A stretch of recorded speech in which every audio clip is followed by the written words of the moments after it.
irmãos. Amém? Ficar de pé, os irmãos que estão aqui, os irmãos que estão em casa.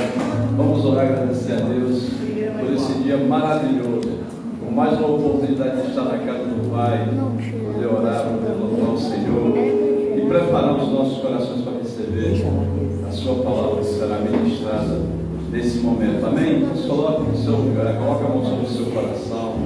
Agradeça o Senhor por esse dia, por essa oportunidade de estar mais uma vez na sua presença. Amém? Pai, nós queremos te louvar de todo o nosso coração, porque nós temos a oportunidade de entrar na tua presença e poder te louvar, que não seja apenas com os nossos lábios, mas de todo o nosso coração, e venhamos te adorar em espírito e em verdade, Senhor. Pai, que possamos preparar os nossos corações para receber a tua palavra, que a tua palavra ela venha surtir efeito, Pai, nesse momento. Sejamos não apenas ouvintes desta palavra, mas sobretudo praticantes desta palavra. Por isso eu te louvo, Pai, por esse dia, por esta oportunidade, por estar aqui mais uma vez na tua casa, na tua presença, em nome do teu filho amado Jesus. Amém. Amém. E amém. Eu me encontrei com Jesus, amém, meus irmãos? Um dia nós nos encontramos com Jesus e Ele mudou completamente as nossas vidas. Por isso nós vamos cantar com alegria, amém? Glória a Deus. Tu és digno sempre de todo louvor, toda honra e toda glória e toda adoração. Aleluia.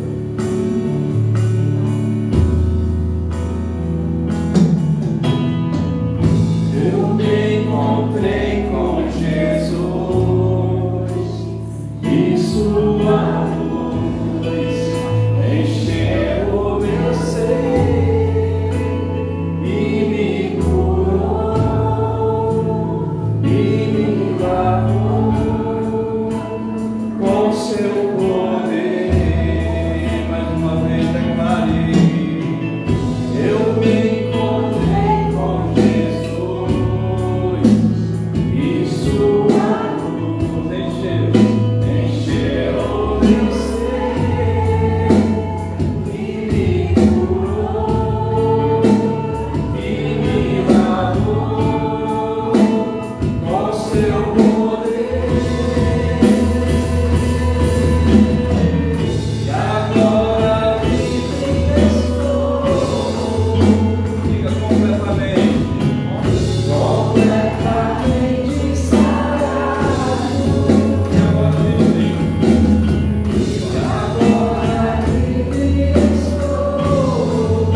Quero sempre estar.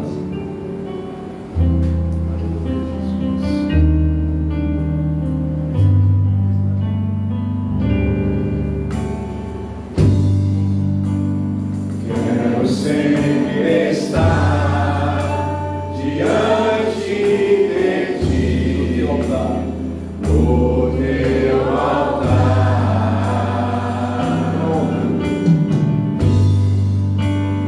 Pronto pra sentir e receber do teu poder. Além do véu,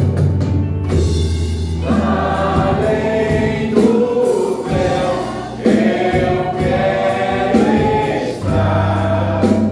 Vem fluir a tua unção e transformar meu coração. Quero pronto estar pra seguir e conquistar. Renova a unção sobre mim para profetizar e pregar a libertação e o teu poder nas cadeias quebrar com agir fluir esta unção. Uma só palavra que Deus manda vai fazer a minha vida mudar. Deus no traz eu vou triunfar. Pois eu sei que sonho de confiar. Se o inimigo quiser me combater, não há nada que faça temer. Não importa o que enfrentarei, só unção imbatível eu sei. Unção sobre mim para profetizar e pregar a libertação e o teu poder pra curar as cadeias quebrar com agir fluir esta unção. Uma só palavra que Deus manda vai fazer a minha vida mudar. Deus eu vou triunfar, pois eu sei que sonho de confiar. Se o inimigo quiser me combater, não há nada que me faça temer. Não importa o que enfrentarei, só unção imbatível eu serei. Só unção imbatível eu serei. Nós seremos Senhor. Só unção imbatível eu serei.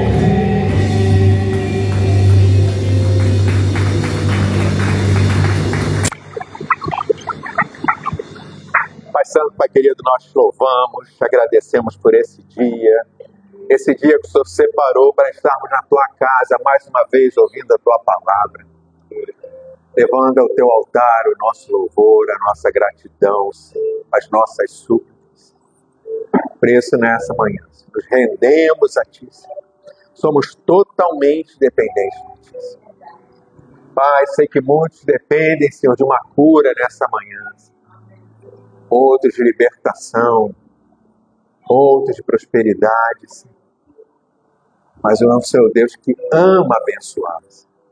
Eu sei que nesse momento o Senhor já está atendendo ao clamor dos corações que estão aqui, daqueles também que estão nos assistindo ou nos assistirão pela internet. Queremos abençoar cada vida que está aqui, na certeza de que o Senhor está fazendo o melhor, Senhor.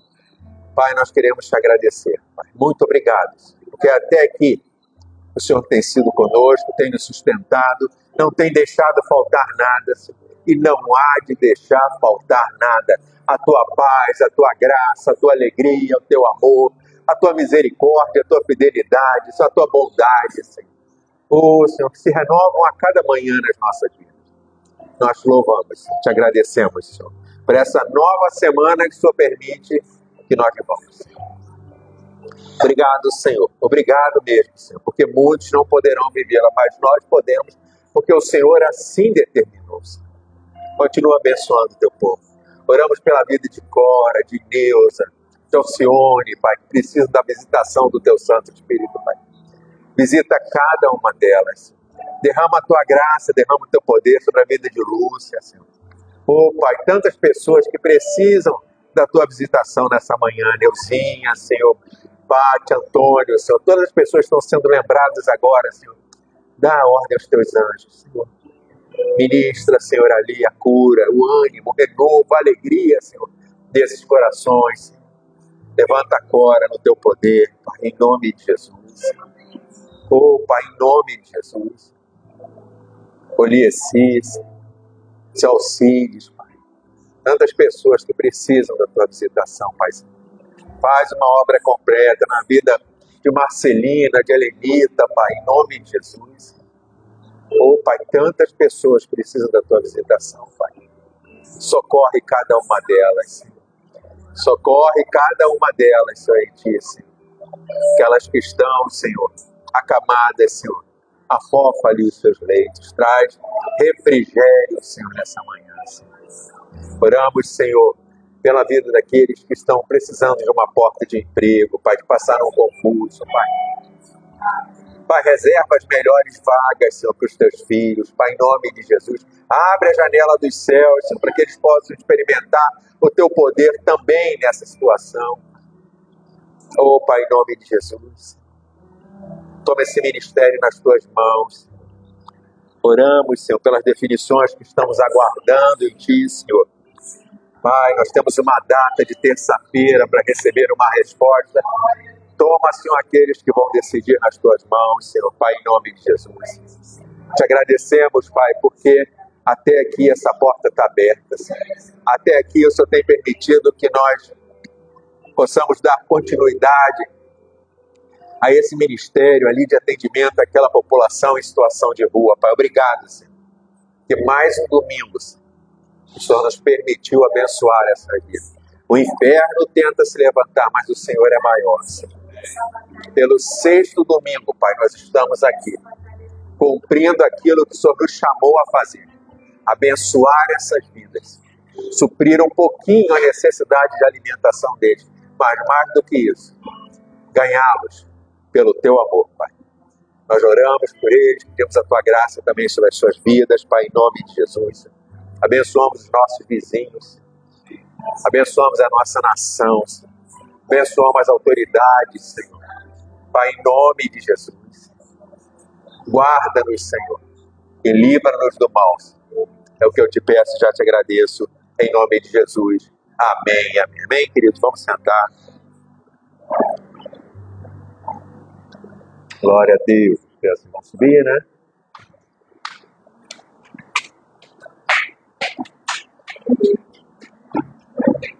Glória a Deus.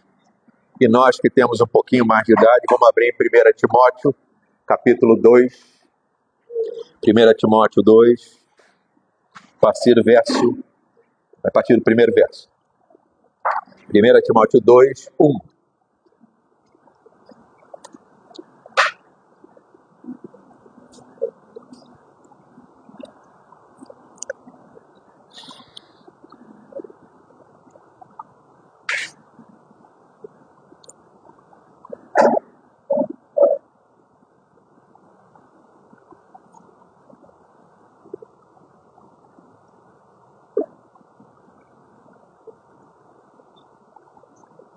Bem, Antes de tudo, recomendo que se façam súplicas, orações, intercessões e ação de graças por todos os homens, pelos reis e por todos os que exercem autoridade, para que tenhamos uma vida tranquila e pacífica, com toda a piedade e dignidade. Isso é bom e agradável perante Deus, nosso Salvador, que deseja que todos os homens sejam salvos e cheguem ao conhecimento da verdade.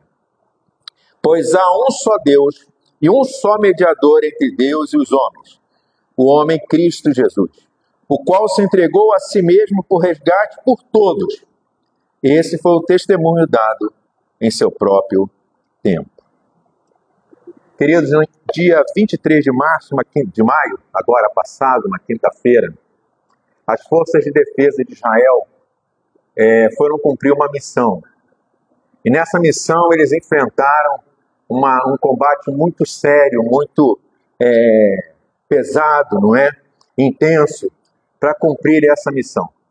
E essa missão que foi dada ao exército, às forças de defesa de Israel, o exército de Israel, era resgatar 3 corpos de judeus que foram mortos, foram sequestrados pelo Hamas, estavam em Gaza, e foram mortos. Então a inteligência de Israel localizou esses corpos e esses soldados foram enviados para resgatar esses 3 corpos. E aí rolou ali uma grande luta, muito tiro, muita coisa aconteceu, mas eles conseguiram com sucesso resgatar esses 3 corpos. Um deles, inclusive, era um brasileiro, né? Então eles trouxeram, era o brasileiro que foi com 13 anos para Israel, então já era considerado, lá ele foi considerado um judeu, né, pelo tempo que ele tinha, recebeu algumas homenagens lá depois. E a gente vê que após essa operação, o primeiro-ministro de Israel elogiou aquela grande coragem daqueles soldados naquele embate que eles tiveram ali para resgatar aqueles 3 corpos daqueles reféns que foram mortos pelo Hamas e devolvê-los à sua família para que eles fossem sepultados. Outras autoridades, também organizações, se pronunciaram, né, elogiando o trabalho e agradecendo, né, o empenho daqueles soldados que foram para lá, daqueles militares que foram para lá para fazer esse resgate.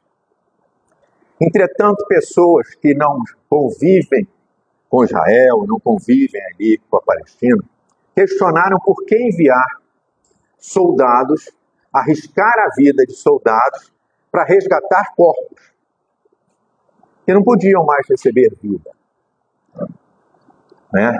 Pessoas questionaram por que não esperar outra oportunidade, né, que oferecesse menos risco para os soldados, e não naquele momento em que eles sabiam que iam enfrentar uma batalha séria para recolher aqueles corpos, e que não deixava para depois, já que eles já estavam mortos, né?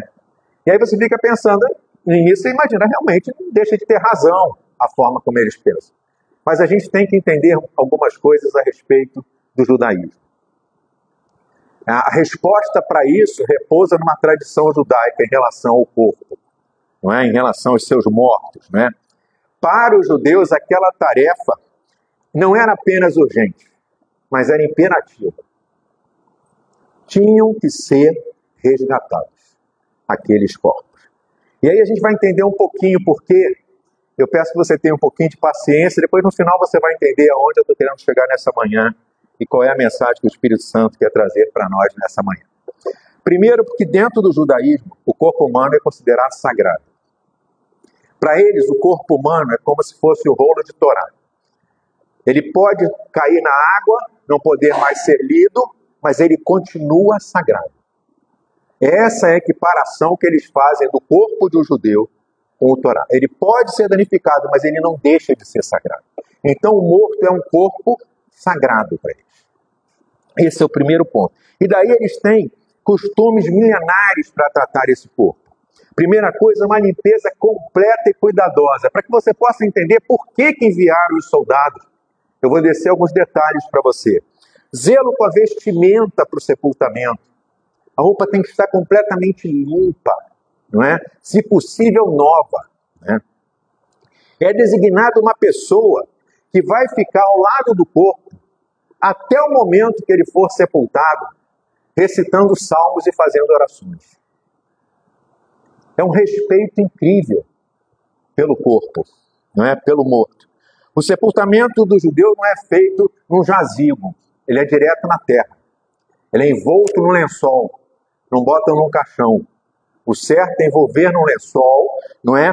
Num sudário branco, com ervas aromáticas, e aí ser sepultado. E a gente vê isso lá em João 19, abra lá comigo.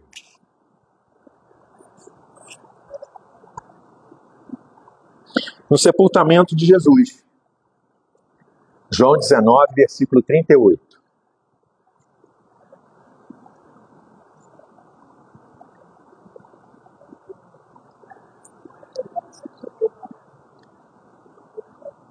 Deve ser a Almeida atualizada.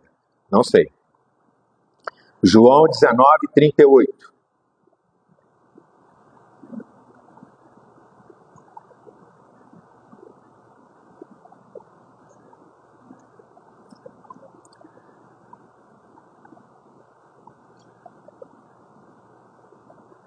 Bem? Depois disso, José de Arimateia, que era discípulo de Jesus, ainda que em segredo, porque tinha medo dos judeus, pediu a Pilatos permissão para tirar o corpo de Jesus. E Pilatos deu permissão. Então José de Arimateia foi e retirou o corpo de Jesus. E Nicodemos, aquele que anteriormente tinha ido falar com Jesus à noite, também foi, levando cerca de 35 quilos de um composto de mirra e aloés. Tomaram, pois, o corpo de Jesus e o envolveram em lençol e os óleos aromáticos, como era de costume entre os judeus na preparação para o sepultamento. No lugar onde Jesus foi crucificado havia um jardim.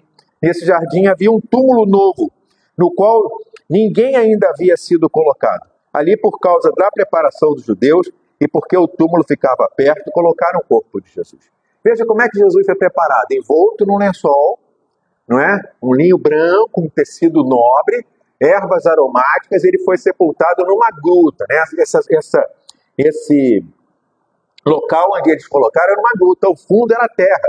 Então ele é colocado ali naquele lugar. Tem muita coisa que se conta a respeito, mas Jesus foi colocado exatamente, foi sepultado como um judeu, com todo o costume judaico, né?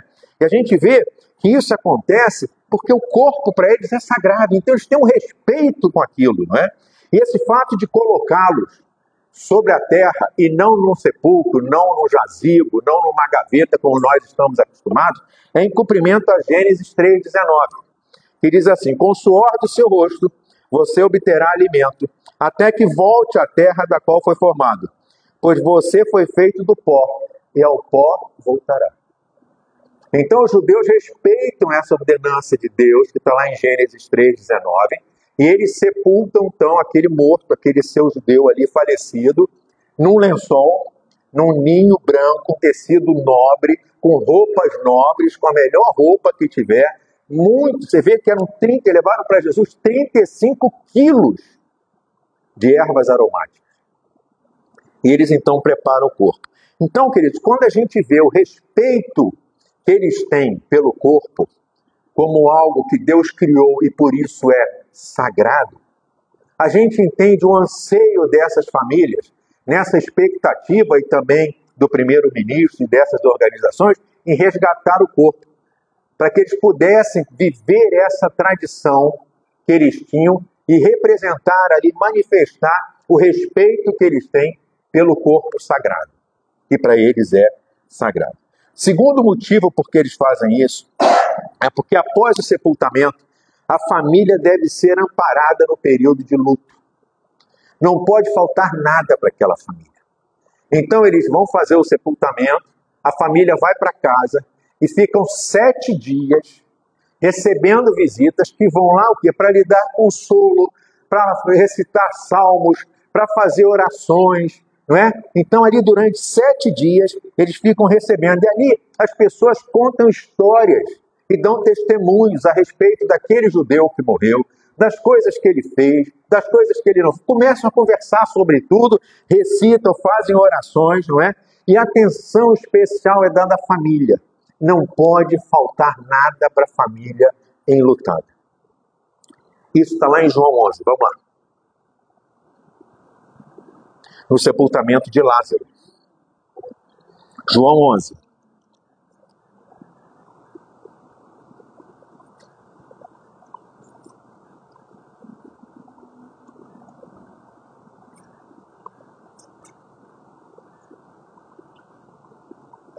Um homem chamado Lázaro estava doente.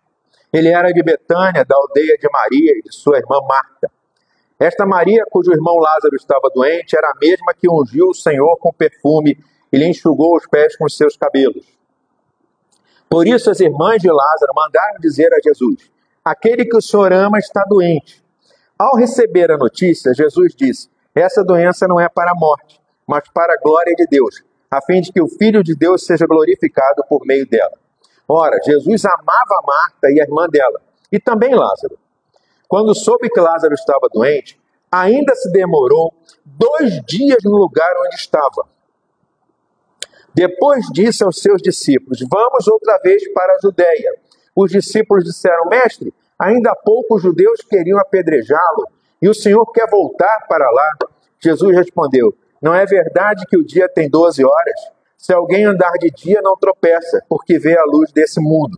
Mas se andar de noite, tropeça, porque nele não há luz. Tendo dito isso, acrescentou: nosso amigo Lázaro adormeceu, mas vou para despertá-lo. Então os discípulos disseram: Senhor, se dorme, estará salvo. Jesus falava da morte de Lázaro, mas eles pensavam que estivesse falando do repouso do sono. Então Jesus lhe disse claramente: Lázaro morreu. Por causa de vocês, me alegro de que não estivesse lá, para que vocês possam crer. Mas vamos até ele. Então Tomé, chamado Dídimo, disse aos outros discípulos: vamos também nós, para morrer com o mestre. Quando Jesus chegou e encontrou Lázaro já sepultado, haviam 4 dias. Ora, Betânia ficava a mais ou menos 3 quilômetros de Jerusalém. Muitos dos judeus vieram visitar Marta e Maria, a fim de consolá-las por causa do irmão. Veja, exatamente isso faz parte da tradição. As pessoas vão visitar a família, vão consolar a família, vão contar histórias, não é? O que ouviram falar, o testemunho daquela pessoa que faleceu, recitam salmos, fazem orações, não é? E ali consolam a família durante 7 dias. 7 dias. O versículo 19 diz que já haviam se passado 4 dias de sepultamento, mas ainda haviam pessoas lá, porque são 7 dias de visita, dia e noite. As pessoas vão consolar e suprir. Se aquela família precisa de alimento, eles levam alimento. Se aquela pessoa precisa de recurso financeiro, eles levam. Eles vão suprir todas as necessidades daquela família. Isso também nos faz entender por que Jesus só chega a Betânia no 4º dia.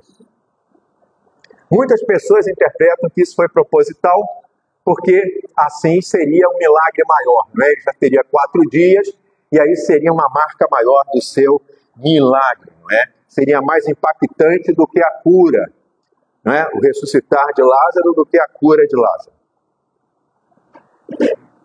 Mas, na verdade, isso tem a ver com uma tradição judaica. O que os judeus dizem? Que nos 3 primeiros dias, o espírito do morto, eles acreditam, que o espírito do morto fica pairando, esperando retornar para aquele corpo. Só no 4º dia é que ele toma o seu destino. Isso é uma tradição judaica. Então eles encaram dessa forma: os 3 primeiros dias, o espírito paira na região onde aquele morto está, tentando voltar para aquele corpo. Só no 4º é que ele toma o caminho e toma o seu destino. Então preste atenção, porque Jesus chegou no 4º dia. Porque se ele chegasse no 1º, no 2º ou no 3º, iam dizer que aquele espírito que estava rodando voltou para o corpo. Por isso Jesus só chega no 4º dia. São coisas que a gente tem que aprender a ver a história, ver como é que funcionam as tradições judaicas para entender o que realmente acontece. Nada é por acaso com Jesus. Nada é por acaso. Agora, uma coisa é importante. Ele chega no 4º dia, mas chega dentro dos 7. Ele não chega atrasado. Ele poderia ter chegado no final. Ele chega logo que acaba esse período em que os judeus acreditam que o espírito está rodeando e tentando voltar para aquele corpo. Ele não chega. Por quê? Porque senão poderia haver uma dúvida. Que milagre foi esse que Jesus fez? Não. Jesus chega para marcar ali o consolo, para ressuscitar Lázaro. e trazer alegria de volta àquela família. Então Jesus não chega atrasado, não chegou na visita de Lázaro e não chegará na sua também. Amém? Isso é uma coisa que nós precisamos aprender. E olha, Jesus disse isso para os discípulos. Veja o que está em João 11, no verso 14. Ele disse assim: então Jesus lhes disse claramente, Lázaro morreu. Por causa de vocês, me alegro de que não estivesse lá, para que vocês possam crer. Exatamente para que não houvesse essa dúvida do tamanho, da magnitude do milagre que Jesus faria na vida de Lázaro. Não era uma questão de curar a enfermidade ou ressuscitar, não. Era ressuscitar, vencendo uma tradição, respeitando uma tradição e ao mesmo tempo mostrando que ele tinha poder para fazer a vida voltar, mesmo quando, como eles pensavam, o Espírito não estaria mais pairando sobre aquele morto. Então foi muito mais impactante, mas não foi em relação à cura. Porque Jesus podia ter curado Lázaro sem ter ido lá. Bastava ele enviar a palavra, certo? Mas ele vai naquele dia para marcar, olha, agora que acabou a tradição, que vocês pensam que o Espírito está pairando, agora a vida volta para ele. Eu tenho o dom da vida. Então isso é muito importante, a gente precisa guardar isso no nosso coração. Jesus nunca se atrasa, mas ele respeita. Ele respeita. Então, quando a gente olha a preocupação de resgate desses 3 corpos, a gente começa a entender o porquê um exército é enviado para resgatar morto. Primeiro, porque é um corpo sagrado. A gente precisa entender isso.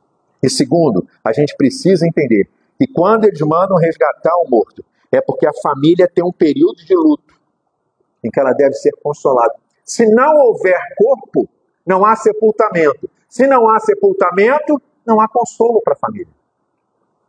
Então veja a preocupação que o judeu tem até de apoio à família, não só em relação ao corpo sagrado do judeu, mas também em dar o apoio, a cobertura, renovar o ânimo daquela família, suprir as suas necessidades. Terceiro e último, por que eles resgatam o corpo? Porque dentro do judaísmo, não é, diante da morte, há uma bênção primordial que precisa ser feita. Ela diz o seguinte: bendito seja o verdadeiro juiz. Nenhum corpo de um judeu é sepultado sem que essa bênção seja emprestada. Bendito seja o verdadeiro juiz. Porque eles acreditam que haverá uma vida eterna. Ainda que eles não aceitem Jesus como seu Senhor e Salvador. Mas eles acreditam. E eles acreditam que a vida eterna acontece a partir dessa bênção do verdadeiro juiz. Então veja a importância, a gente começa a entender porque as famílias estão tão angustiadas. Muitas sabem que nesse momento seus queridos já estão mortos, mas eles precisam ter o corpo para cumprir esse ritual de respeito ao morto, de resgate daquele morto que está na mão do exército inimigo terrorista do Hamas. Então, queridos, você veja que há toda uma preocupação. E a gente vê que essa preocupação e que eles acreditam na ressurreição, a gente vê isso no diálogo que Jesus tem com Marta. E aí eu convido você para ver João 11:20.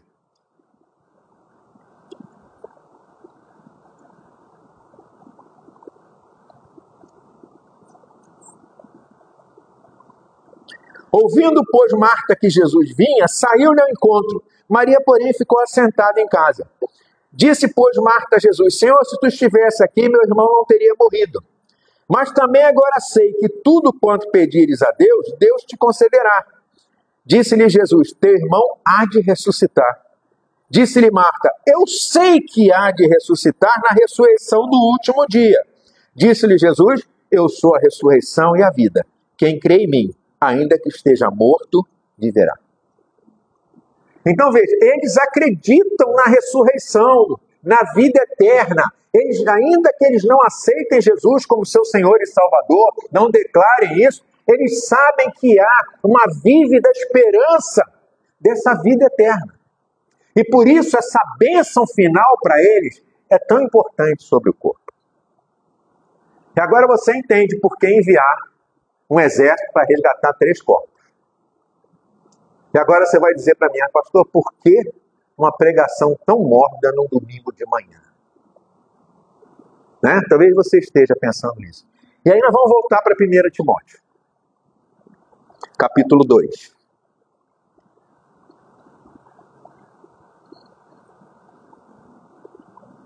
Eu vou ler de novo para vocês, para que nós possamos juntar, já que ficou um pouco longe esse texto, a tudo isso que nós falamos até agora. 1 Timóteo 2, verso 1. Antes de tudo, uma versão diz, exorto que se façam súplicas, orações, intercessões e ação de graça por todos os homens, pelos reis, por todos os que exercem autoridade, para que tenhamos uma vida tranquila e pacífica, com toda a piedade e dignidade. Preste atenção ao versículo 3. Isso é bom e agradável perante Deus, nosso Salvador, que deseja que todos os homens sejam salvos e que cheguem ao conhecimento da verdade. Queridos, esse é o desejo de Deus. Todos sejam salvos. Todos sejam resgatados. E quando eu falo em resgate de mortos, é isso que o texto hoje nos remete, a nossa responsabilidade em resgatar os mortos espirituais. Sabe, a igreja tem relaxado um pouco em relação a isso. Nós temos abandonado os nossos mortos espirituais pelo caminho. Não se fala mais em evangelismo, não é? Agora é prosperidade, quando não é ideologia, quando não é outras coisas que a gente tem visto aí pela internet, como eu vi um pastor que ora sobre uma foto e lê a mente da pessoa, o que a pessoa está pensando naquela hora. Então são coisas, feitiçaria, o que a gente está vendo, né? Mas está se esquecendo que tem morto para ser resgatado. E aí nós precisamos aprender com a palavra e aprender com essa ação de Israel, do Exército de Defesa de Israel, em resgatar esses mortos, a importância que esses mortos têm para as suas famílias. É isso que o Espírito Santo quer falar conosco nessa manhã. A nossa imperativa missão de resgatar mortos. Porque isso é que agrada a Deus. Não é o muito que eu faço, não é o muito que eu falo, mas o texto diz, isso é bom e agradável perante Deus, nosso Senhor e Salvador, que deseja que todos os homens sejam salvos e cheguem ao conhecimento da verdade. Por isso o título dessa manhã, dessa mensagem é a imperativa missão de resgatar mortos. Nós temos essa missão. Ide por todo mundo e pregai o Evangelho. É a missão, é resgatar mortos, pessoas que estão mortas espiritualmente. E que vão viver eternamente mortos se nós não resgatá-los. É isso que nós precisamos, querer ser despertados a nossa responsabilidade de resgatar. E a gente vê isso em Lucas 15, abra lá comigo. Você vai dizer, pastor, mas aonde diz está morto? Quem está longe do Pai está morto. Morto espiritualmente. Morto para a vida eterna. Lucas 15, nesse capítulo, Jesus conta 3 parábolas. A primeira parábola da ovelha perdida. A segunda, da moeda perdida. E a terceira, do filho perdido. Em todas as 3, há uma ação de resgate. Há uma ação de busca. O pastor vai buscar a ovelha que se perdeu. A mulher vai varrer a casa com toda a diligência até encontrar. E aí se reúne com as amigas e celebra. E a terceira é o filho que se perdeu. Em que o pai corre ao seu encontro e celebra com toda alegria, manda preparar o menor novilho, a melhor roupa, o melhor anel, o melhor calçado. Nós precisamos aprender isso, querido. As 3 parábolas apontam para a nossa imperativa missão de resgatar os que estão perdidos e mortos. É isso que a igreja precisa ser despertada. É bom falar de prosperidade, é ótimo. Falar que Deus cura é ótimo. Tudo isso Deus faz. E não precisa que eu fique falando aqui o tempo todo, mas nós precisamos ser despertados para a nossa primeira e maior missão. A imperativa missão de resgatar os mortos. Nós precisamos ser acordados, gente. E Jesus, quando usa essas 3 parábolas, ele está respondendo às críticas que estavam sendo feitas a ele, porque ele andava com pecadores. E na cabeça deles, andar com pecadores era se misturar. Era passar a fazer o que eles faziam. Mas se você olhar, quando ele encontra Zaqueu, o que ele diz para Zaqueu? Zaqueu desiste, não é? Zaqueu desiste de roubar, de tirar o dinheiro dos outros. E ele muda. Ele é resgatado. Ele estava morto. Quando a gente vê aquela mulher que foi pega em adultério, quando Jesus diz, atira a primeira pedra, ele diz o que? Vai, não peques mais. Então Jesus não se envolvia com o pecado, mas ele ia onde o pecador estava, porque ali estava um morto que precisava ser resgatado. E muitas vezes nós ficamos cheios de cuidado, né? Não, eu não vou em tal lugar. Não, você tem que ir aonde Deus te mandar e resgatar os mortos. É isso que é o papel da igreja, querido. Nós não precisamos ficar sentados, não. Nós precisamos sair, resgatar os mortos, falar do amor de Deus. Quantas vidas estão passando pelas nossas vidas sem que nós falemos de Jesus para elas? Ah, tem que ter cuidado, tem que ir devagar. Sim, tem que ter sabedoria, lógico. Mas não pode perder a oportunidade, queridos. Lucas 19.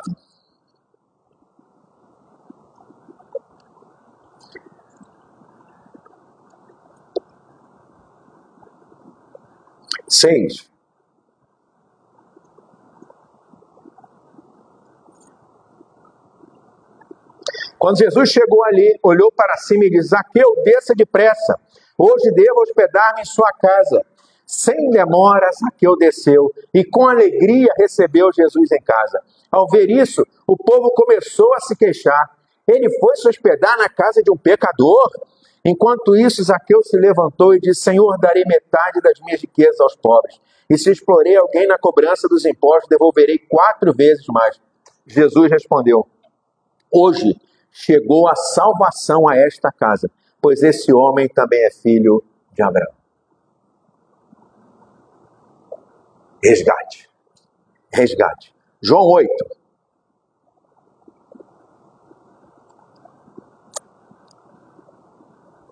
Jesus vai à casa do pecador para resgatar aquela família. Não foi só Zaqueu. A família. Hoje, nesta casa, chegou a salvação. João 8, verso 3. Então os mestres da lei, os fariseus, lhe trouxeram uma mulher pega em adultério e a colocaram diante da multidão. Mestre, essa mulher foi pega no ato de adultério, disseram eles a Jesus. A lei de Moisés ordena que ela seja apedrejada. O que o Senhor diz? Procuravam apanhá-lo numa armadilha, ao fazê-lo dizer que pudessem usar, que o que ele dissesse pudesse ser usado contra ele. Jesus, porém, apenas se inclinou e começou a escrever com o dedo na terra. Eles continuaram a exigir uma resposta, de modo que ele se levantou e disse, aquele de vocês que nunca pecou, atire a primeira pedra. Então inclinou-se novamente e voltou-se a escrever na terra. Quando ouviram isso, foram saindo um de cada vez, começando pelos mais velhos, até que só restaram Jesus e a mulher no meio da multidão. Então Jesus se levantou de novo e disse à mulher, onde estão os seus acusadores? Nenhum deles a condenou? Não, Senhor, respondeu ela. E Jesus disse, eu também não a condeno. Vá e não peques mais. Outra versão, agora vá e abandone a sua vida de pecado. Era isso que Jesus fez. Resgate. Resgate. Resgate para uma nova vida. Então, queridos, a gente vê, e a gente vai ver em Lucas 15 agora, como é que isso acontece. Né? A importância de resgatar e por que eu estou falando sobre mortos nessa manhã. Lucas 15, verso 11, uma parábola muito conhecida. Eu já preguei 18 vezes seguidas sobre essa parábola e ela não se esgota. E ela não se esgota. A parábola do filho perdido, que a gente conhece como parábola do filho pródigo. Né? Lucas 15, verso 11, diz assim: Jesus continuou: um homem tinha dois filhos. O filho mais jovem disse ao pai: quero a minha parte da herança. O pai dividiu seus bens entre os filhos. Alguns dias depois, o filho mais jovem arrumou suas coisas e se mudou para uma terra distante, onde desperdiçou tudo o que tinha por viver uma vida desregrada. Quando seu dinheiro acabou, uma grande fome se espalhou pela terra e ele começou a passar necessidade. Convenceu um fazendeiro da região a empregá-lo, e esse homem o mandou aos seus campos para cuidar dos porcos. Isso para os judeus era a pior função possível, né? Embora quisesse saciar a sua fome com as suas vagens dadas aos porcos, ninguém lhe dava coisa alguma. Quando finalmente caiu em si, disse: até os empregados de meu pai têm comida de sobra e eu estou aqui morrendo de fome. Vou retornar à casa de meu pai e dizer: pai, pequei contra os céus e contra o Senhor, e não sou digno de ser chamado seu filho. Por favor, trata-me como um de seus empregados. Então voltou para a casa do seu pai. Quando ele ainda estava longe, o seu pai o viu. E cheio de compaixão, correu para o filho, abraçou e beijou. O filho disse: pai, pequei contra o céu e contra o Senhor, e não sou mais digno de ser chamado seu filho. O pai, no entanto, disse: depressa, tragam a melhor roupa da casa e vistam nele. Coloquem um anel no seu dedo e sandália nos pés. Matem um novilho gordo, faremos um banquete e celebraremos. Agora preste atenção no verso 24. Pois esse meu filho estava morto e voltou à vida. Estava perdido e foi achado. E começaram a festejar. Enquanto isso, o filho mais velho, que trabalhava no campo, na volta para casa, ouviu música e dança e perguntou a um dos seus servos o que estava acontecendo. O servo respondeu: seu irmão voltou. E seu pai matou o novilho gordo, pois ele voltou são e salvo. O irmão mais velho se irou e não quis entrar. O pai saiu e insistiu com o filho, mas ele respondeu: todos esses anos tenho trabalhado como escravo para o Senhor e nunca me recusei a obedecer às suas ordens. E o Senhor nunca me deu nem mesmo um cabrito para festejar com meus amigos. Mas quando esse seu filho volta, depois de desperdiçar o seu dinheiro com prostitutas, o Senhor comemora matando um novilho. O pai respondeu: meu filho, você está sempre comigo e tudo que eu tenho é seu. Mas tínhamos que comemorar esse dia feliz, pois o seu irmão estava morto e voltou à vida, estava perdido e foi achado. Veja que Jesus fala duas vezes: ele estava morto e voltou à vida. É no resgate. E veja que o pai não espera, ele vai ao filho. Eu quero dizer, nós temos que ir, sair da zona de conforto para resgatar os mortos. Esse é o nosso chamado primeiro. Esse é o nosso chamado principal. Meu filho estava morto e voltou à vida, estava perdido e foi achado. E depois ele repete para o filho que ficou em casa a mesma coisa. Nessa manhã o Espírito Santo está falando conosco dessa missão imperativa, urgente, que nós temos de resgatar os mortos. Não há tempo a perder. E nós precisamos resgatar e comemorar esse resgate. Porque a palavra do Senhor diz lá em Lucas 15, no verso 7.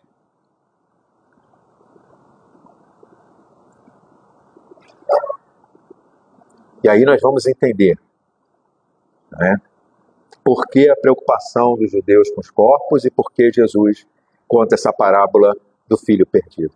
Eu digo que da mesma forma, haverá mais alegria no céu por um pecador que se arrepende do que por 99 justos que não precisam arrepender-se. Queridos, a gente está pregando muito para quem está são, mas Jesus veio para os doentes. Jesus veio para os perdidos, nós precisamos abrir nossas bocas. Precisamos resgatá-los. Não é uma questão de religião, é uma questão de vida e morte, que está nas nossas mãos. Nós precisamos, queridos, Lucas 15, 10. Eu digo que da mesma forma, há alegria na presença dos anjos de Deus por um pecador que se arrepende. Veja, nas 3 parábolas Jesus fala de festa. Porque isso nos remete a 1 Timóteo. que é agradável a Deus. É bom e agradável a Deus que todos sejam salvos. É bom e agradável a Deus que nós comecemos a orar por aqueles que nos perseguem. É bom e agradável a Deus. Mas a gente é cheio de restrição. Sabe? Eu vou orar porque é aquela macumbeira. Eu vou orar porque... Não! Tem que orar para que Deus alcance e resgate aquela vida. Seja de qualquer forma, não importa. Não está se falando de religião. Está se falando de salvação e vida eterna. De uma eternidade com Deus, ou uma eternidade no inferno. De uma vida abundante que Jesus conquistou aqui para nós, mas também conquistou a vida eterna, mas é para viver aqui e viver na eternidade.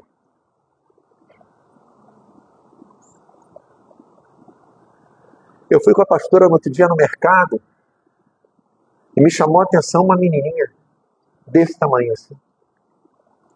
Né? Turbante branco, guias, troço pendurado para trás, roupa branca. Uma criança. Aquilo me angustiou, que eu chamei a atenção da pastora. Você está vendo aquilo? Você via ela carregando aquele peso, daquelas coisas. Sabe o que ela falava? Mamãe, eu quero uma boneca. Você vê a inocência, era uma criança. E ela disse, você não trouxe a boneca. Nós temos que resgatar essas vidas. E quando a gente obedece a Deus e resgata, a festa no céu. Jesus disse, há mais festa por um do que pelos outros que já se arrependeram e já estão salvos.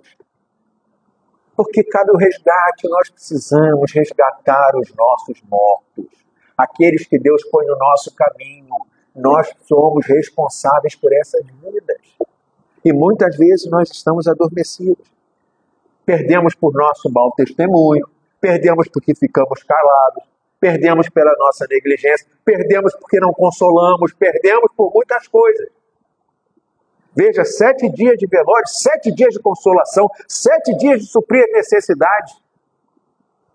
Resgate. Resgate. O que nós estamos fazendo? A alegria quando nós resgatamos um morto. E a gente vê essa alegria na figura desse pai, na parábola do filho perdido. Ele faz tudo. Qual foi a primeira coisa que ele mandou preparar? Novilho. Palavra.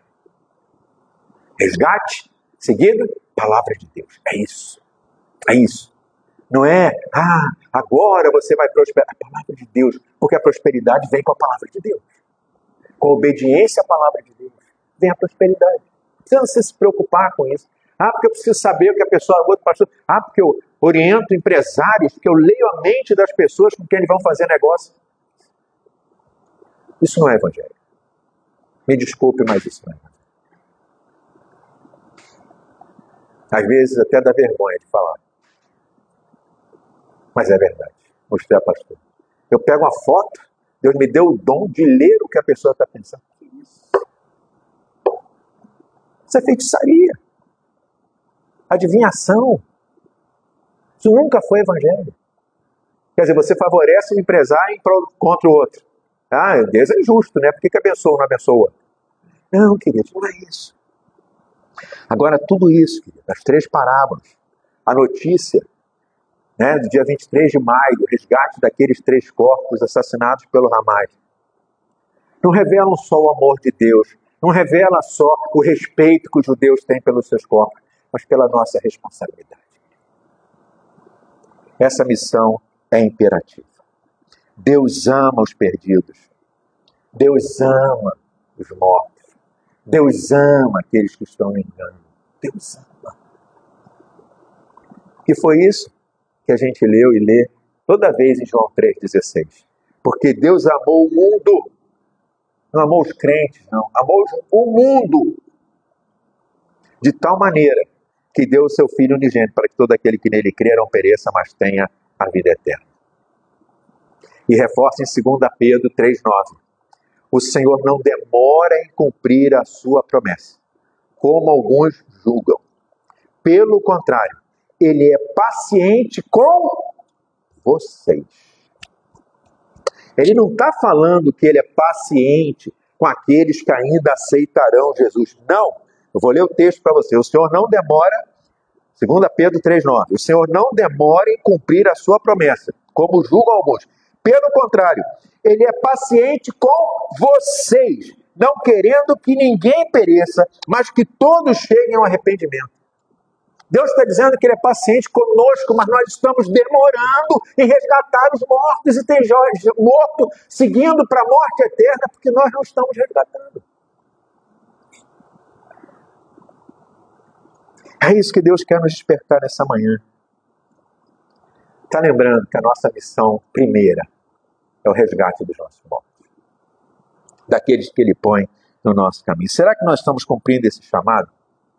Eu acho que não. Tinha uma irmã aqui na igreja, a Lair, conhecida de muitas pessoas, toda vez que eu falava que a gente tinha que fazer mais alguma coisa, mas nós temos que fazer mais e mais, porque Jesus fez tudo. Será que nós estamos fazendo tudo? Não, não estamos fazendo. Nós temos que fazer muito mais. Nós precisamos ver o que nós temos priorizado. Eu quero abundância de dinheiro. Eu vi um pastor desfilando com um carro de 1,5 milhão. E as congregações caindo ao pedaço, não tem uma cesta básica para o necessitado, não tem nada. E ele passeando e dirigindo um carro e dizendo, olha o carro, olha o carro, comprado com dinheiro da igreja, 1,5 milhão. Um carro. Para que isso? Ganhar vida? Não, isso não é para ganhar. Eu quero que você assista esse vídeo. Depois a gente volta. Pode ser? Tá aí? Tá.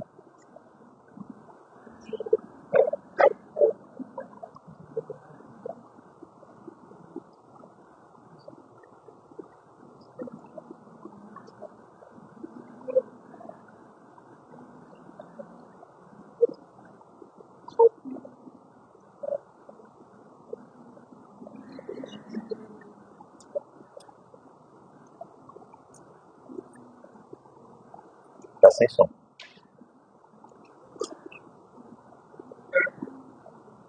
Volta para o início, por favor. Isso. This is kind of cool. This orange one right here is over. I mean, get a good time shot. He's dying. Right.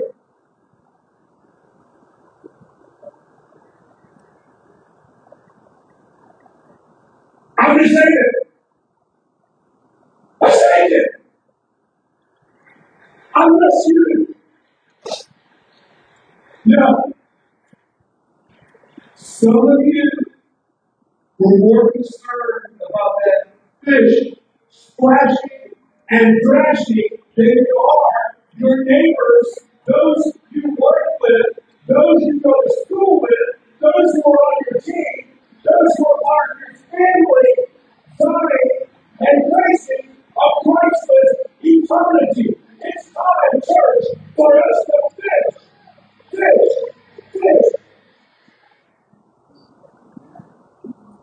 Forte, né? Uma pregação muito forte. Mas é isso que Deus está fazendo. Chamando a igreja, queridos. Que nós temos feito com os mortos. Ele resgata e joga e diz a necessidade. Você se preocupa com o peixe. É lógico que nós não estamos aqui de forma nenhuma achando que o peixe tinha que morrer, não é isso, né? Mas a gente se preocupa, mas a gente não se preocupa com o nosso vizinho que está indo para uma vida sem Cristo na eternidade. Nós nos preocupamos com o nosso colega de trabalho, de faculdade. Não, nós estamos preocupados com muitas outras coisas. E nós precisamos mudar, nós precisamos. O que nós temos feito com os nossos mortos? Amaldiçoado? Discriminado? Rejeitado? Abrindo mão, deixando que o destino resolva? Não foi para isso que nós fomos chamados. O texto que nós lemos, lá em 1 Timóteo 2, diz assim, antes de tudo exorto, que se façam orações, súplicas, intercessões e ações de graça por todos os homens, pelos reis e por todos que exercem autoridade. Você tem orado por todos? Você tem orado pelo presidente Lula?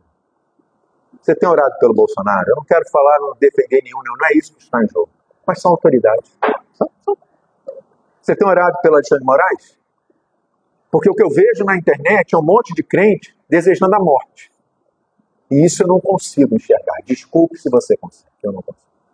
Alguém desejar a morte de um deles porque me desagrada, ou porque não pensa como eu penso, ou porque é ladrão, seja lá o que você pense. Não. Jesus não olhou para Zaqueu como ladrão. Jesus não olhou para aquela mulher que foi pega em adultério. Não. Aí você pega, não, essa mulher não vale. Que isso que não vale? Não vale para você, mas para Deus vale muito. E nós temos feito muita acepção e nós não somos chamados para fazer isso, querido. Eu não consigo ver uma vida cristã que deseja a morte de alguém. Me desculpe. Isso é um péssimo testemunho. E isso não agrada a Deus, que o texto diz que isso é bom e agradável a Deus, que nós o quê?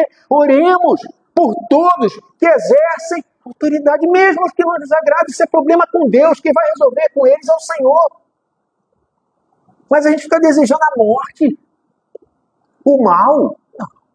Para ninguém. Eu vejo essas pessoas que se revoltam porque a gente está dando comida para a população de rua. Não. Tem que orar por eles, para que eles saiam da rua. O problema não são eles. O problema é o Estado. É uma situação que a igreja está tentando suprir dentro das suas limitações um pouquinho. Isso não é cristão. Desculpe, mas uma pessoa que não se alegra com o outro, isso não é uma vida cristã. Independente se ele me agrada ou não, independente se ele cheira bem ou não. Eu fui de uma igreja em que o pastor proibia que outras pessoas entrassem porque elas cheiravam mal. Então ele mandava que o segurança segurasse as pessoas lá fora e não deixasse entrar de jeito nenhum. Ah, porque eles fedem. É o cheiro do pecado. É o cheiro da morte. O cheiro que foi sentido agora no Rio Grande do Sul, o cheiro da morte. É horrível, não é? É, mas nós podemos resgatar esses mortos. Os mortos espirituais são nossa responsabilidade, querido. Eu creio que Deus nessa manhã esteja nos chamando. Porque ladrão bom não é ladrão morto. É ladrão salvo. Sabe, eu rejeito essa expressão. Ladrão bom é ladrão morto. Não. Ladrão bom é ladrão salvo. Resgatado. Que o nosso coração se enche de compaixão, como Jesus teve daquela mulher. Daquela mulher que foi pega em adultério. Que o nosso coração se encha do mesmo amor que Jesus teve para com Zaqueu. Ladrão. Ele mesmo diz que vai devolver, ele confessa. Ladrão. Mas a palavra diz, hoje chegou salvação nessa casa. A nossa missão é essa, queridos. Resgatar mortos. Pergunta a pessoa que está do seu lado, tem morto na sua casa? Pergunte aí para a pessoa que está do seu lado, tem morto na sua casa? Então não desista dele, resgate. Tem morto na sua família? Resgate. Tem morto no seu trabalho? Não desista. Tem morto no seu vizinho? Não desista. No seu prédio? Não desista. Na sua escola, na sua faculdade? Não desista. Não desista. Ore por ele. Pregue para ele. Fale do amor de Deus para ele. Resgate essa vida, que foi para isso que nós fomos chamados. É como aquele pastor disse ali no vídeo. Ah, impactante. É impactante, mas é verdade. Tem gente que criticou aquele vídeo. Demais. Se você for olhar na internet, crítica. Que maldade com o peixe. A gente só pensa no peixe. É a vida. Foi isso que ele quis mostrar. Ele não matou o peixe. Mas as pessoas bateram. Se você olhar, tem cento e tantas, não é? Comentários a respeito do vídeo, metendo o pau neles. Que absurdo. Mas é impactante, não é? Mas sabe por que incomoda? Porque nós não estamos cumprindo a nossa missão. Não é o peixe. Não é o peixe. Não é o peixe que ele põe na mesa Ele diz isso, vocês ficaram tão preocupados, mas seu vizinho está morrendo.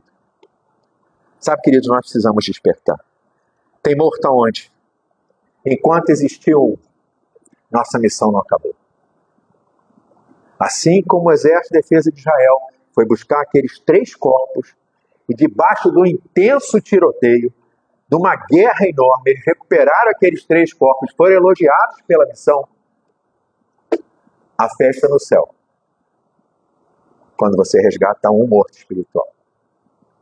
Que essa palavra toque no meu e no seu coração nessa manhã. Para que a igreja seja despertada para essa missão imperativa. Orar pelas autoridades. Orar pelas autoridades. Orar pelos que nos perseguem. Amar as pessoas. Independente da sua religião, da sua ideologia, do seu pensamento. Deus ama a todos e quer salvar a todos. Ele não quer que nenhum se perca. E lembre-se do que nós lemos lá em Pedro. Ele tem paciência conosco. E ele retarda a sua vinda. Então, quanto mais tempo a igreja levar para despertar, para resgatar seus mortos, mais tempo Jesus vai demorar para voltar. E as coisas vão ficando piores. Pense nisso. Ore sobre isso. E diga, Senhor, eis-me aqui. Eu quero ser uma força do exército, não de Israel, mas do Senhor Jesus, para resgatar muitos mortos pelo caminho. Pastora Débora.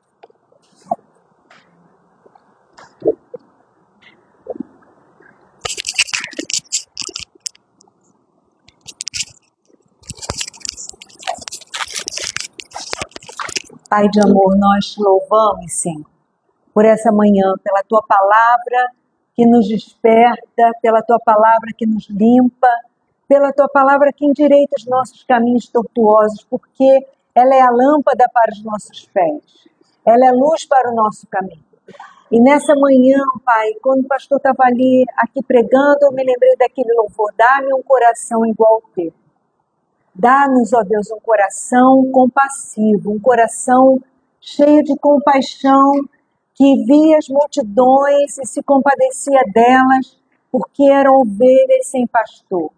Nós não podemos, ó Pai, olhar para as necessidades e nos eximirmos, ou então ficarmos satisfeitos apenas porque nós fomos alcançados pela graça, mas nós fomos alcançados pela graça com um propósito de sermos agentes de transformação, instrumentos de Deus, de graça para a salvação. Então desperta-nos, ó Pai. Liberta-nos do nosso egoísmo, do nosso individualismo, de acharmos muitas vezes que Deus é bom e nos pertence. Não. Deus não é um monopólio nosso. Pelo contrário, os olhos do Senhor estão percorrendo a terra. Os olhos do Senhor estão percorrendo a terra. Por isso, Pai, dá-nos essa visão alargada de entendimento do Teu coração. Porque no Teu coração não há limites, no Teu coração não há barreiras, no Teu coração não há etnias, não há raças. No Teu coração não há homem, não há mulher, não há rico ou pobre. Todos nós precisamos da graça de Deus. A graça de Deus não faz acepção de pessoas. A graça de Deus não tem barreiras. A graça de Deus veio ao nosso encontro e nos alcançou. Que essa graça possa nos despertar. Que essa graça possa nos tornarmos responsáveis por aquilo que o Senhor tem colocado nas nossas mãos. Então, Pai, dá-nos um coração como o Teu. Dá-nos um coração conforme o Teu, um coração que olha e que vê, não com os olhos naturais, mas enxerga o tesouro no meio do lixo. Enxerga a vida onde a morte está imperando. Enxerga a mudança onde todos dizem que é impossível. Para Ti não há impossíveis. Dá-nos esse coração compassivo, Pai, de olharmos, enxergarmos, ó Pai, que aquilo que tem preço, que tem valor nesta terra e que tem valor no céu, são as vidas. Fomos alcançados para sermos instrumentos para alcançar. Que isso possa transformar o nosso coração, Pai, porque é a partir desse novo coração. O Senhor nos dá uma nova aliança, nós participamos da tua ceia, da mesa do Senhor, é a mesa que Jesus disse, é da nova aliança, é um novo coração. Ezequiel vai dizer que o Senhor vai nos colocar um coração novo, um espírito novo, uma mente nova. Senhor, transforma-nos, dá-nos esse coração de carne, tira de nós, ó Pai, esse coração de pedra, egoísta, individualista, que não quer olhar para o lado, que diz, isso não tem nada com isso. Não, Deus se importa, Deus se importa, e se Deus se importa, eu preciso me importar. Desperta-nos, ó Pai, desperta-nos para sermos esses agentes de transformação. Aviva a tua obra, aviva a tua obra, aviva a tua obra nos nossos corações. E nós oramos porque não é por força nem é por violência, mas é pelo teu Espírito, é obra do teu Espírito em nós, fruto desse Espírito habitando em nós, é Cristo em nós, que se compadece daquelas multidões, se compadece daqueles que estão sem esperança, sem rumo, sem destino, sem alegria neste mundo. Tantas pessoas. Eu já estava lendo, compartilhando com a Marisa, uma pesquisa de cerca de 63% das pessoas vivem em crise de ansiedade. Como nós precisamos, Senhor, nos levantar mesmo. Nos desperta, Senhor. Nos desperta para aquilo que o Senhor nos colocou nas mãos. Nas mãos, Senhor. Aquilo que o Senhor tem nos confiado. Para sermos esses agentes, esses instrumentos, essas vidas que vão testemunhar, não apenas com as palavras, mas vai testemunhar com a vida, com o olhar, com as nossas orações, Pai, com o nosso abraço, Senhor, com o nosso sorriso. Desperta-nos para o entendimento de que nós somos as tuas mãos, os teus braços, os teus pés, a tua boca aqui na terra. Então, Pai, dá-nos esse coração como o teu, Senhor. Dá-nos esse coração. Um coração que não faz acepção de pessoas. Um coração que não faz distinção. Esse pode, esse não pode. Porque na mesa do banquete ainda há muitos lugares a serem preenchidos. Na mesa do banquete há muitos lugares a serem preenchidos. Há muitos aqueus a serem alcançados. Muitos. Que tu nos use. E que o Senhor nos dê essa alegria e sabedoria. Porque a tua palavra diz que quem ganha almas é sábio. Que tu nos dê essa graça, Senhor. Teu Espírito Santo está sobre nós. O Espírito Santo de Deus está sobre nós. Ele nos ungiu para exatamente sermos esses instrumentos de boas notícias. Jesus veio e veio para nos dar vida e vida abundante. Em nome de Jesus, ó Pai, nós oramos e te agradecemos. Aviva a tua obra. Desperta-nos. Desperta-nos enquanto há tempo, Senhor, porque a noite está chegando. Nós estamos aguardando o teu retorno. Mas o Senhor é tão maravilhoso, tão paciente, que o Senhor diz, eu espero para ter misericórdia. Eu espero porque ainda há muitos que precisam ser alcançados. E que o teu nome seja exaltado. Porque não fomos nós que escolhemos o Senhor. Desperta-nos para essa verdade. O Senhor nos separou. O Senhor nos escolheu para que nós dessemos fruto e que o nosso fruto fosse permanente. O Senhor tem escolhido a cada um de nós e a cada um de nós tem nos ungido com o seu Espírito, que dá graça, que dá sabedoria, que dá entendimento, tem derramado do teu amor nos nossos corações por esse Espírito e que esse amor possa transbordar. Transbordar, que o nosso coração seja transformado, Senhor. é de dentro para fora.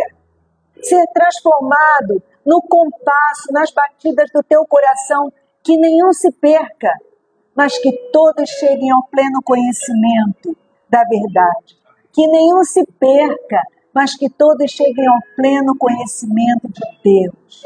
Que nenhum se perca, Senhor. Que nenhum se perca. Essa é a nossa oração. Ajuda-nos, ó Pai, a termos esse coração como o teu, que pulsa, que nenhum se perca, mas que todos cheguem ao pleno conhecimento de Deus. Para a tua honra e glória nós oramos em nome de Jesus. Amém. Glória a Deus. Que o Senhor te abençoe e te guarde. Que o Senhor faça resplandecer o seu rosto sobre ti e tenha misericórdia de ti. Que sobre ti o Senhor levante o seu rosto, abra seus olhos, abra os nossos olhos para enxergarmos e vermos que os campos já estão brancos para a colheita. E que o Senhor tenha misericórdia de nós. E que o Senhor nos abençoe e faça, nos dê cada dia mais, não é? Esse privilégio de estendermos o seu reino na face da terra. Em nome de Jesus eu oro e agradeço em nome de Jesus e te abençoo.